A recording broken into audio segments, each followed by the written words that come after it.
Hello, everyone. I'm coming to you from the ALEC 50th annual meeting in Orlando, Florida, and I'm joined by Nino Marchese.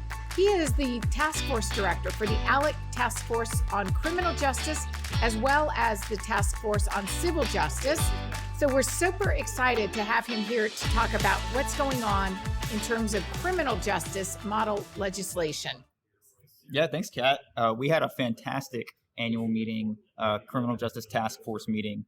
We had 2 model policies submitted this year, both of which had substantive conversation and even somewhat of a friendly debate during our subcommittee meetings that took place last week. And in these subcommittee meetings, there are more or less markup hearings without teeth because all votes are non-binding. But ultimately, it gave our members a great opportunity to develop different focus groups and working groups, come up with various amendments and other suggestions and alternatives to consider at our task force meeting, which took place yesterday.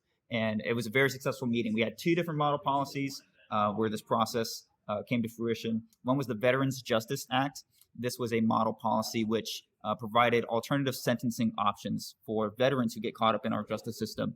A lot of the times, the people who serve, they specifically once in active duty combat, they come back with different, not necessarily mental health disorders, but mental health issues and things that they're struggling with. And sometimes they make a mistake and, they get caught up in the justice system. And unfortunately, some people are, sentenced to long periods of time in jail because of that. And their life goes in one direction where it kind of gone in a drastically different one. And so what our task force members did is they came together and figured out ways that courts can give more discretion to veterans and look at their specific circumstances in a way which makes sense for them, provide an alternative program or a sentencing option so that it's not just a blanket 10-year sentence, 15-year sentence, whatever it is. I love that because I think that it's been well established, especially coming after the war in Afghanistan, and that our veterans do deal with a unique set of problems and challenges that others do not. So I love that you're looking into ways to bring those into context and allow the courts to weigh those and consider those unique circumstances. Absolutely. Absolutely. Our main presenter, our sponsor for the model policy, Representative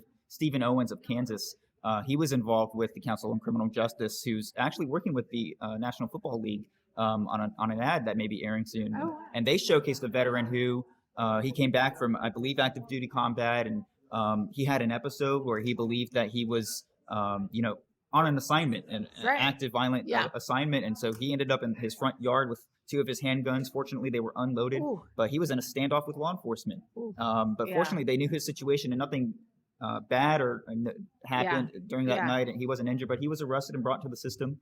But the judge gave him a chance, and they put him in a program, and now. He's on his way to get his PhD. He's a hostage crisis negotiator for law enforcement. He's trained and provided health services to the very law enforcement officers that arrested him that night, who are also struggling as first responders with mental health issues. So you just never know how far the ripple effects go and how many veterans this could help in our criminal justice system. So thank you. Very, very proud to be passing that this year. Yeah, and thanks for sharing his story. And what's the other model policy? The Elimination of Youth Justice Fines and Fees Act was the second one. ALEC has done significant work on fines and fees reform in the past. I think we have 5 or 6 model policies already on our website.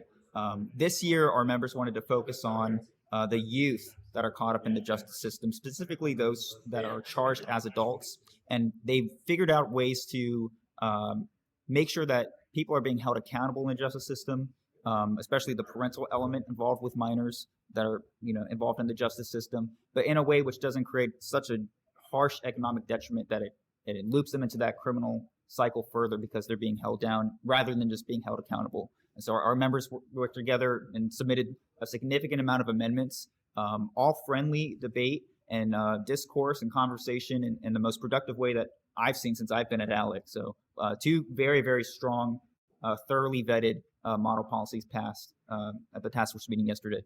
And I spoke with your task force chair, Representative Mosier from Kentucky, and she was talking about this second one. And she said, in addition to the benefits that you mentioned, it's actually cost effective and is saving the state's money, because when they were trying to go after these young people for these fees and fines, and it was costing the state more. So it wasn't making any sense. Yeah. I mean, fines and fees issues at large, a lot of these fines and fees imposed by different courts. Right. I mean, they don't see 90% of those funds ever come back to the state. Right. Sometimes limits are set, or fines and fees are set at amounts so high that it's just not realistic. A lot of the people that are caught in the justice system are indigent anyway. Right. And so we hear from a lot of members from both sides of the aisle. We have people that are more left of center at end of the task force, more right of center.